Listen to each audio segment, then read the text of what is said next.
नमस्कार, news watch में आपका स्वागत है। दिन भर में बढ़ती गर्मी के साथ गर्माती खबरों का सिलसिला शुरू होता है सुबह आने वाले अखबारों के साथ। इन अखबारों के पहले पन्ने की खबरें, हेडलाइंस के साथ ही अखबार के बाकी पन्नों पर छपी खबरें और उनके पीछे छिपी खबरों पर हम चर्चा करेंगे हमारी इस खास पेशकश न्यूज वॉच में।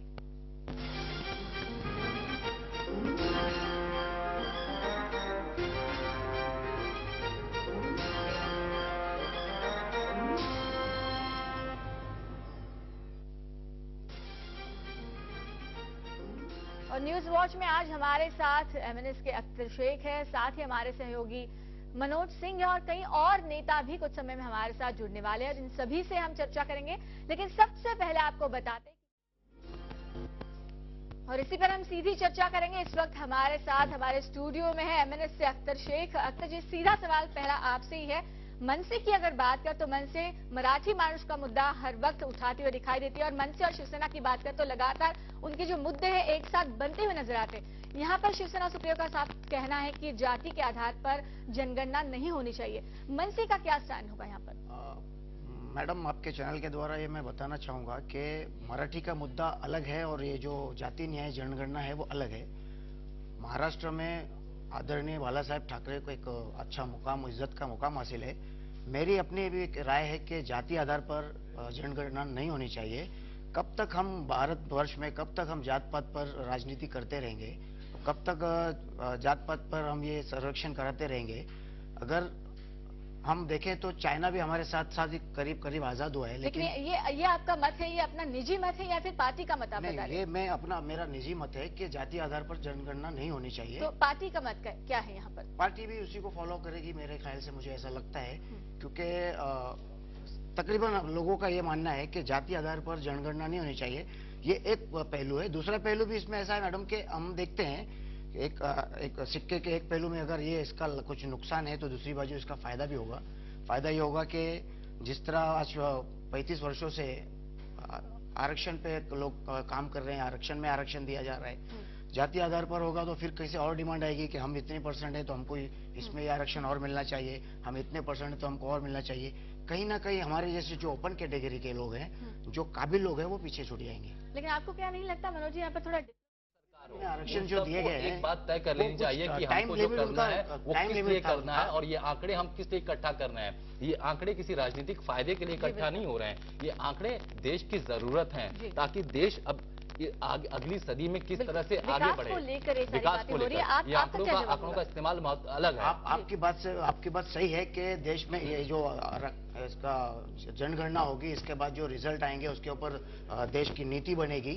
मैं इससे सहमत हूँ। आपको मैं एक जानकारी देना चाहता हूँ कि आरक्षण जी जो आज 60 सालों तक आरक्षण का भूत जो सबके पीछे लगा हुआ है, ये संविधान में कुछ सालों के लिए था, लेकिन 15 सालों के लिए मेरी जानकारी में ऐसा है कि 15 सालों के लिए आरक्षण था। 15 साल की जगह 60 साल हो गए। जो जिसको आरक्षण दिया गया था उसकी परिस्थिति या स्थिति बदली है, मुझे ऐसा नहीं लगता। लेकिन जो काबिल लोग हैं वो बेचारे पीछे हो रहे हैं। इस बात का कोई आधार है आपके पास? आधार नहीं, आप बेहतर जानते हैं मुझसे, इस बारे में बेहतर जान सकते हैं।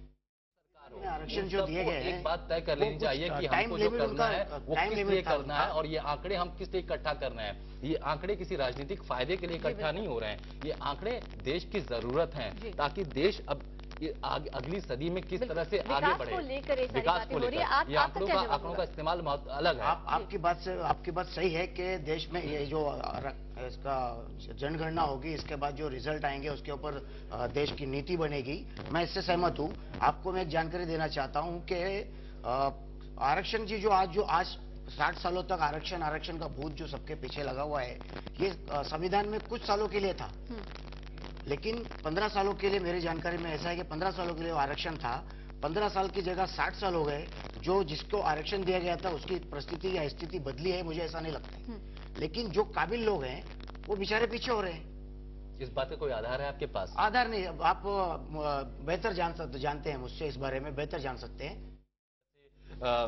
बाल ठाकरे साहब लिखते हैं कि भाई इससे देश बंट जाएगा, देश का बंटवारा होगा, जाति के धर्म और भाषा के आधार पर देश पहले ही बटा हुआ है और अगर हम ऐसे करेंगे तो देश की वाट लग जाएगी। इसका क्या मतलब हुआ है? तो 900 चूहे खाकर बिल्ली हज को चली? नहीं, ये माननीय बाला साहब की एक शैली है, वाट लग जाएगी क्या, जो लैंग्वेज मुंबई का जो लैंग्वेज है वो उनकी एक शैली है।